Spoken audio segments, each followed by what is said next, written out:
नमस्कार, मी श्रद्धा. संपूर्ण महाराष्ट्रामध्ये अग्रेसर असणारे निर्भीड न्यूज चॅनल हिंदू सम्राटमध्ये आपलं स्वागत आहे. पाहूया आजच्या ठळक बातम्या. कोल्हापूरमध्ये राजर्षी शाहू छत्रपती मेमोरियल ट्रस्टच्या वतीने राजर्षी छत्रपती शाहू महाराज यांच्या पुण्यतिथीनिमित्त दसरा चौक येथील ऐतिहासिक पुतळ्यास पुष्प अर्पण करून अभिवादन करण्यात आले. ट्रस्टचे अध्यक्ष तथा जिल्हाधिकारी डॉक्टर विजय रोठोड यांच्या हस्ते पुष्पांजली अर्पण करण्यात आली.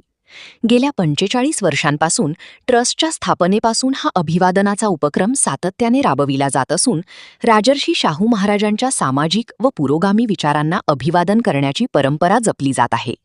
यावेळी ट्रस्टचे विश्वस्त पोलीस अधीक्षक नोलोत्पल, मुख्य कार्यकारी अधिकारी डॉक्टर जॅस्मिन, शिवाजी विद्यापीठच्या प्रभारी कुलगुरू डॉक्टर ज्योती जाधव, निवासी उपजिल्हाधिकारी तथा सदस्य सचिव गजानन गुरव, विश्वस्त अशोक चौसाळकर, जिल्हा माहिती अधिकारी सचिन अडसूळ, प्रशासन अधिकारी राजदीप सुर्वे, व्यवस्थापक DM नांगरे तसेच पोलीस उपअधीक्षक प्रिया पाटील आदी उपस्थित होते.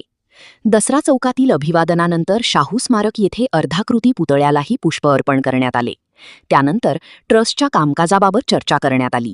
तसेच येणाऱ्या जयंतीनिमित्त आयोजित करण्यात येणाऱ्या विविध कार्यक्रमांचे नियोजन करण्यात आले. सन 1981 मध्ये स्थापन झालेल्या या ट्रस्टमार्फत राजर्षी शाहू महाराजांच्या जयंती व पुण्यतिथीनिमित्त सामाजिक, सांस्कृतिक व प्रबोधनपर कार्यक्रमांचे आयोजन केले जाते. शाहू महाराजांच्या पुरोगामी विचारांचा प्रसार, कोल्हापूरच्या पर्यटनाला चालना देणे तसेच साहित्य, कला, संस्कृती आणि शिक्षण क्षेत्रातील कार्याला प्रोत्साहन देणे हे महत्त्वपूर्ण कार्य ट्रस्ट सातत्याने करत आहे. कार्यक्रमानंतर सर्व मान्यवरांनी छत्रपती शाहू समाधीस्थळ येथे भेट देऊन राजर्षी शाहू महाराजांच्या कार्याला कृतज्ञ अभिवादन केले. हिंदू सम्राट न्यूजसाठी प्रकाश कांबरे, कोल्हापूर.